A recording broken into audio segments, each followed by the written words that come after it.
Welcome everyone to MLB Tonight. 30 clubs, 30 camps coming to you from Surprise, Arizona, the spring home of the Kansas City Royals, a team that 2 years ago won 86 games, made it all the way to the postseason, but last year took a small step backwards. They finished 82-80, third place in the AL Central Division, and they did not play October baseball. It's Greg Amsinger, my good friend Jake Peavy. Let's talk about this Royals team. Jake, I had them as my sleeper pick to go deep into the postseason a year ago at this camp.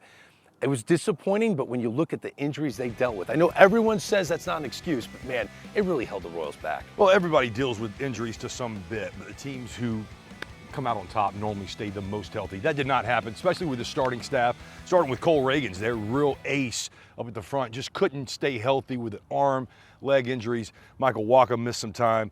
Look, I like the young core that this pitching has with some veterans around it. I love the addition to Strom on the pitching side. They've got to be healthy. Uptick in offense, this team will be right back in the air. Their bullpen was great. We're going to talk to Carlos Estevez a little later in the show, led all of baseball in saves over 40 last year. You mentioned the young core, and that's what's got me excited. We talk about Bobby Witt Jr. all the time. He's going to join us. He's standing right there in just a few moments. But, man, they added two young position players to the dream of Royals going to the World Series, and that's Jack Caglione. High expectations for the former first-round pick, and the local kid, Carter Jensen. They saw enough with him behind the plate to make a roster move, part ways with a veteran catcher, so this kid could be their everyday backstop. They're excited about these two guys. Super excited. When you're talking about having a franchise cornerstone-type player that is your catcher, They've had this here for forever in Sal Perez, another guy we're going to speak to today. Him handing over the reins to a young Jensen, I think, can't be understated enough, overstated enough, I should say. Well, you talk about Caglione, if he can capture any of that power, they're bringing the fences in, going to make it a little bit easier for the offense to bang. They've got to have some depth. After 4, it's been light on the bottom half. Can Lane Thomas and these young guys take a big step forward? If so, Royals are in the mix. Yeah, take a look at the additions and subtractions, and you'll see Isaac Collins, an interesting player that the Brewers parted ways with a trade with the Royals. He'll get a chance to play in the outfield. You mentioned Lane Thomas, Strom in the back end of the bullpen, setting things up to Estevez. The Royals did tinker with this roster to try to get them over the hump and back into October baseball. And joining us now to talk about some of those moves and everything with the Royals, the face of the franchise, Bobby Witt Jr. Bobby, thanks for taking the time. And what did you think about the winter? Did the front office give your club enough pieces to put you guys in a position to get over the hump? Yeah, 100%. I think the team we have in there today is special. It's going to get us to where we want to be, and where we want to be is playing baseball at the end of October. I want to ask you about your year personally last year. I've heard some people, and it might just be off huge expectations in the contract. You had an outstanding year last year. Led the American League in hits, doubles, OPS, well into 800s. How would you assess last year, and what'd you learn? Yeah, I thought it was like you said, like a little bit more of a learning curve. Like, it was a good year.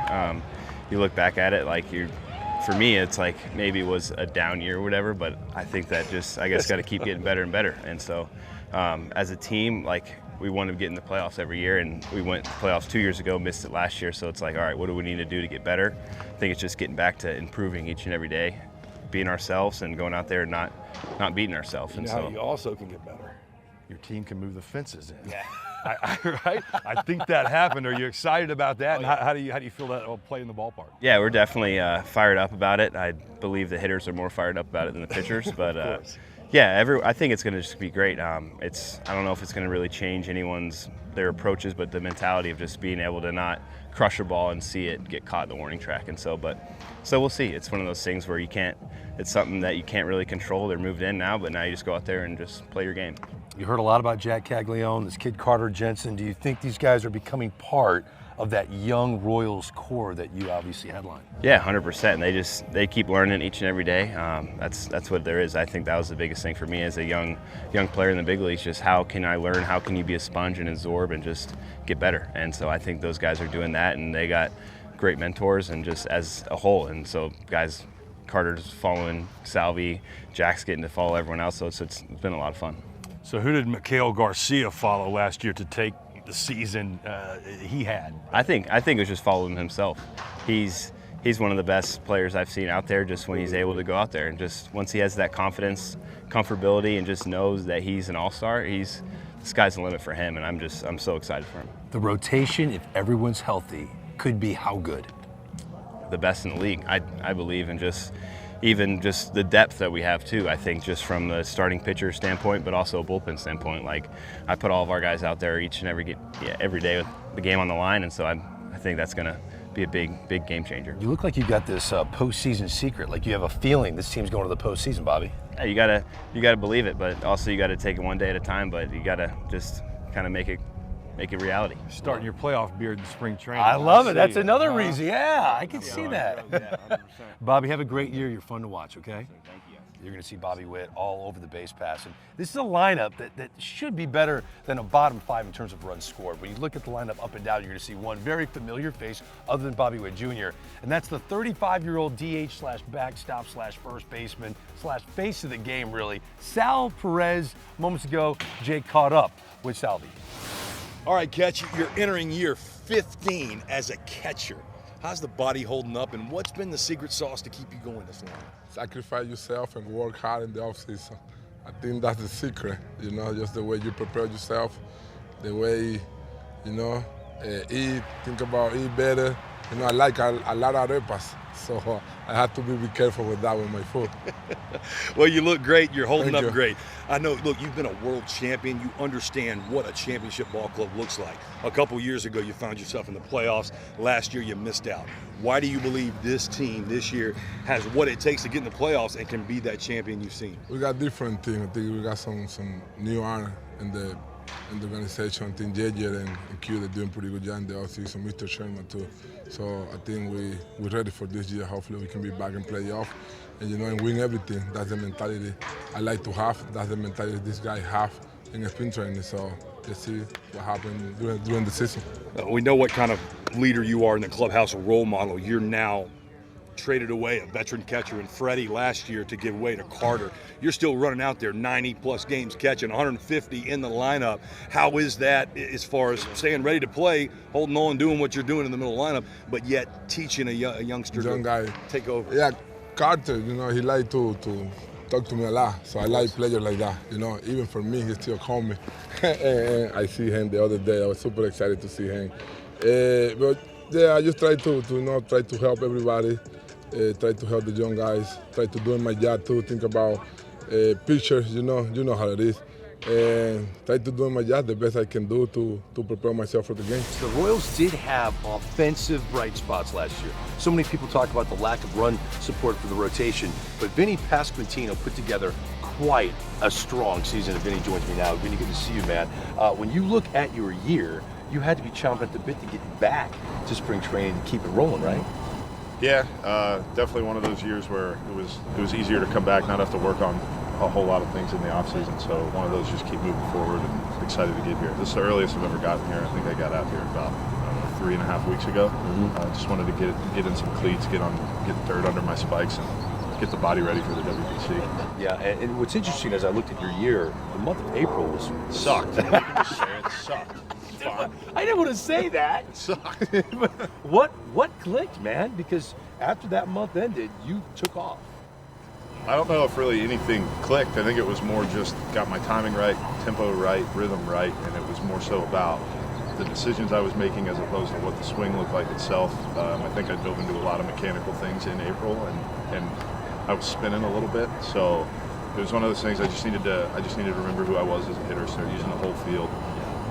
It's okay to hit the ball a little bit lower, get some more base hits, and that's kind of the progression of my year. Is when I got going, it was more base hits. I got the average up, and then I was able to get the slug up as we kept going. And tell me why you believe finally this lineup is going to produce more than we've seen it produce the last couple of years. I think a lot more guys coming into their own, led by Salvi, Bobby, Michael, and then I'm just kind of the piece in the middle there that when they get on base, just do what I can to drive them in. And then I think we've got a longer lineup this year than we've had since I've been here, and I think that's where we're really gonna see some strides, is being able to flip the lineup, being able to drive some runs in from the 6, 7, 8, 9 spots, and we're really excited about it. From the vibe that's going on in camp right now. I know everybody's excited this time of year, but it feels a little bit different for us right now. Yeah, Vinny, thank you so much. You keep rolling, man. It was fun, a little bump past my sighting. I love that stuff. Appreciate it. I love that. Now, look, all they need is a lead because the bullpen, tremendous last year for the Kansas City Royals. Take a look at your saves leaderboard. No one had more than Carlos Estevez, over 40 saves. They would love to see that again in 2026. Jake is with the Royals All-Star closer. All right, and I'm with that man himself. Carlos, congratulations on a great year last year, All-Star for the second time, AL saves leader. I want to talk to you about mindset of a reliever, successful reliever. We always hear the ninth's different, the ninth's different. It's not much different for you, it doesn't seem like. What's the mindset of a successful reliever? Honestly, man, you always hear it. The ninth is different. A lot of guys see it from the side, like, hey, they're going to be ready for you because you're closing games. I get it, but at the same time, everyone knows what I throw, you know? For me, it's keeping my composure and just attacking the strike zone, man. You got to make him swing. Don't waste no time and keep attacking the strike zone. I mean, it's the race to three strikes. If they don't swing, I'm gonna get you. If you gotta swing the bat, man, and I'm just executing to get weak contact or whatever. For young relievers that want to end up at the back end like you, after a couple bad outings or a bad outing, we hear flush it, we hear this and that, but it's not always that easy. Do you have any? What do you do? Honestly, for me, it was really hard at the beginning to bounce back, and I learned from watching other guys. Man, Jake McGee was a great example for me because I saw the way he took it. Like, all right, I know today was pretty bad, but I know I'm gonna get in there again, and I'm just gonna attack hitters. They're gonna have to swing. And after seeing that, I also heard I don't remember if it was Goose Goosage speaking on TV and said it only took him to get on his car, and from there he forgot about what happened in the game. So I'm like, that's a great advice. You're gonna have a goldfish memory, man. Just forget about it. That's right. All right, look, you can't get the ball in the ninth unless guys get it to you. I'm going to give you a chance to talk about some of your stable mates down there. Certainly, Urseg, been an amazing pickup. Strom, handling both guys. Bullpen, ready to locked and loaded? Oh yeah, man. It's hard to say, but it's looking better than last year. And last year we had a good one. Last thing I want to ask you is your celebration. I love when you get it done. Where did the celebration come from? I grew up watching anime. I mean, everyone in the Dominican Republic watches Dragon Ball Z, or at least my generation. Okay, yeah. And that's the final move that the main guy of the anime makes, like, an execute to finish a guy. So, like, you throw a Kamehameha to kill the guy, the bad guy, and I started doing that because in Anaheim, big Japanese market, and the bullpen catcher Manny Del Campo, he's from Mexico. He grew up watching it too. It's like, dude, we gotta do something cool. The creator of Dragon Ball just passed away that year in 24, and as a thank you for your craft, for what you did, what you made us get through, childhood. I started doing that, and now I get a sticker, man. I like it. I really like it. We're going to watch you do a lot of it this year, all right? We appreciate your time. Good luck in 26. It's a Royals team that finished 82-80 last year, despite the fact they were decimated with injuries to their starting rotation. All 5 guys that they thought they were rolling into the season with spent time on the IL, including their ace, Cole Reagans, thanks to a rotator cuff injury, a groin injury. He didn't even throw 63 innings on the mound. But he's back, he's better than ever, and he's standing by with Jake. All right, left-hander, it's good to see you. Happy spring training. After a monster 2 years ago, last year, riddled with health. I know it was a leg, arm injury. I want to know how you feel. Yeah, I feel great. Feel as good as I ever have. Ready to roll. Got the few starts in there at the end of the year. Go into the offseason clear conscience, but feel great. Ready to roll. Strikeout numbers still at a very high rate. What did you learn from last year's struggles, health stuff that you're going to take into this year? Yeah, there's some positives to take away from last year, but also, obviously had the couple injuries, so just learning, a little more about myself. I feel like we're, never stop learning, so it's just figuring out the little things that kind of, keep me going, keep me healthy, add in some little things, take some little things out just to, keep the body where it needs to be. Well, we're only as good as the others around us, and I've got to talk to you about your stable mates. We just saw Michael Wacha, Seth Lugo, some veteran guys. You've got some young riders and right-handers in Kolek and Burgett. Talk about your staff and stable mates and why you believe this team has enough to win the Central. Yeah, I mean, it's a bunch of studs in there. You got the veteran guys with Walk and Lugo, just, watching how they go about their business, how they take care of themselves, what they do, how their brains work. two a little bit different pitchers, both been around for a long time. They know what they're doing. They know their bodies and you know how to go about it. So just like, you know, picking their brain, watching how they go about their business. Then you got, you know, we just got Berg and Kolick last year at the deadline, and you know they're unbelievable. You know, obviously knew the names, but you know, getting to know them as people is, you know, they're awesome guys. They work hard. And just, I mean, they're gross. They got good stuff. It's been fun to watch them do their thing. You got Cameron, you know, hometown kid. Watching him, you know, come into his own last year was unbelievable. I mean, that guy had an incredible year. Looking forward to, you know, see what he's got in store this year. A lot of exciting arms in that rotation. None any more exciting than this left-hander right here. I'm not going to give it away. I've got a bold prediction that involves you a little bit later. I'll be pulling for you. Yeah, I appreciate it. Yeah, thank you. Jake, thank you. When you take a look at the farm system of the Kansas City Royals, there are names that your eyes just gravitate towards. When a kid gets to the big leagues, doesn't even play 30 games, and impresses the way Carter Jensen did, he's my pick to win the AL Rookie of the Year, and I'm going to talk about it right now with Matt Quatraro, who's the skipper of the Kansas City Royals. This manager interview is presented by Sage. First off, congratulations on the contract extension, very well deserved. But how good can this kid be? I am so impressed by him. What do you think? Yeah, I mean, I hate to put a ceiling on somebody, right? Because when you see, really let me back up to like what really impresses me about him is 2 years ago coming into camp, I didn't realize that he was only like 19 years old. Crazy. Handled himself exceptionally well in the clubhouse, on the field, sponge. You know, and then go to that offseason, he lives in the Kansas City area, and I'm seeing him at events at the stadium, he's hitting in the cage. He's a rat, you know, and it's one of those guys that, like, he's going to do everything in his power to be as good as he can be, and when you break out like he did last year, you got to think sky's the limit. Well, and that's exciting to see. I want to talk about the guy who is mentoring him, the guy who's been around now, his 15th year world champion, Roberto Clemente Award winner, Sal Perez, certainly the leader of your team, future Hall of Famer. How is it having that guy run your clubhouse? Yeah, I mean, it's kind of awe-inspiring. You know, a guy like me comes in, first-time manager, you meet Salvi, you've seen him on the other side of the field, admired him all those years, and then you get to meet him and see, it's even better than what you thought. You know, the person, the personality, the consistency, the work ethic, all those things. And then as you get to know the Royals organization and who he learned from, and the Alex Gordon and those kinds of guys, it's just really special. It's a surreal thing for me every day to be around a guy like that. Matt, I was trying to go through your roster, and I'm counting, I believe, 13 guys as starters. Like, your depth in the rotation is crazy. It's a good problem to have. But how are you going to roll opening day? What are you thinking for 1 through 5 at the moment? Well, you saw a smile on my face. I mean, because you think you have depth, and then something's going to happen, and something else is going to happen. That's what happened to you last year. Yeah, and last year, clearly, the big league guys that were in the rotation got hurt, and then so did the depth guys, and just coincidentally all at the same time, and that's a worst-case scenario. So right now we have that depth, and I tell these guys all the time, you can never have enough players doing well at the same time, and that makes our decisions difficult, but good in a difficult way, and not difficult in a way where, wow, what are we going to do now, right? We have a lot of depth, a lot of quality depth, and I think that's exciting because we know something's going to happen. And I'm glad that it's only February 23rd or whatever it is, so we don't have to make those decisions yet. Matt, have a great year, okay? We appreciate your time. Thank you. Guys.